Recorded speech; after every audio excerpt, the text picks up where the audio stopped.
Здравейте и добре дошли в първия ни урок по биология на тема тъкани. Конкретно днес ще се запознаем с устройството и функцията на епителната тъкан. Настанете се удобно и ви пожелавам приятно гледане.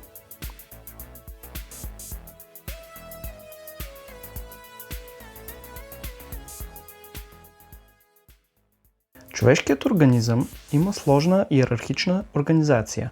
Най-малкото равнище на организация при човека са клетките. Клетките изграждат тъкани, например мускулната тъкан. Тъканите изграждат органи, например сърцето и кръвоносните съдове. Органите изграждат системи от органи, например сърдечно-съдовата система, а системите от органи заедно изграждат човешкият организъм. Тъканите в човешкия организъм са изградени от специализирани клетки и междуклетъчно вещество, като клетките са със сходно устройство, произход и функция. За пръв път през 1797 г. доктор Мари Франсуа Ксавие Биша въвежда термина тъкан, а през 1801 г. описва 21 вида тъкани.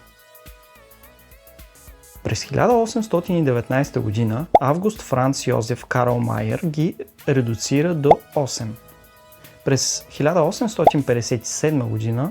Лайдик ги редуцира до 4, които познаваме днес: епителна, съединителна, мускулна и нервна тъкан.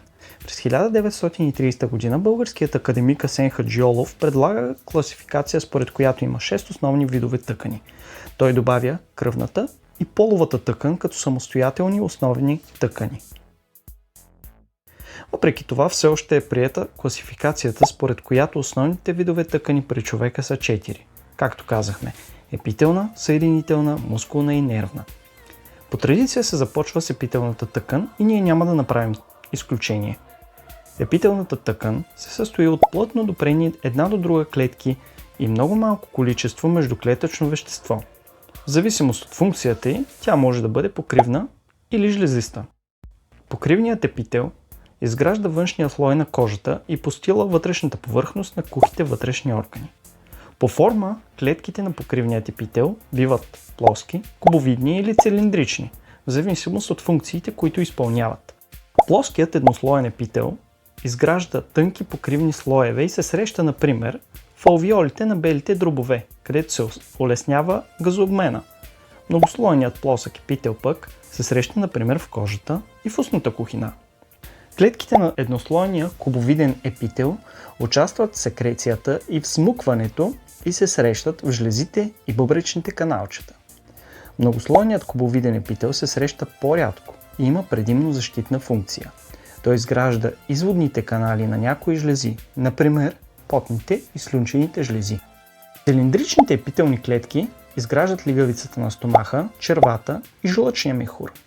Подобно на многослойния кубовиден епител, многослойният цилиндричен епител също се среща сравнително рядко.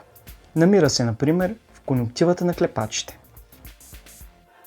Някои епителни клетки притежават реснички, малки подвижни израстъци на клетъчната повърхност. Те спомагат за придвижването на веществата по повърхността на епитела. Такива клетки, например, се срещат в дихателните пътища, където ресничките преместват прахови частици и микроорганизми навън. Жлезистият епител от своя страна изгражда клетки, които произвеждат различни секрети. Някои от жлезите отделят секретите си на повърхността на тялото или в кухини на вътрешните органи.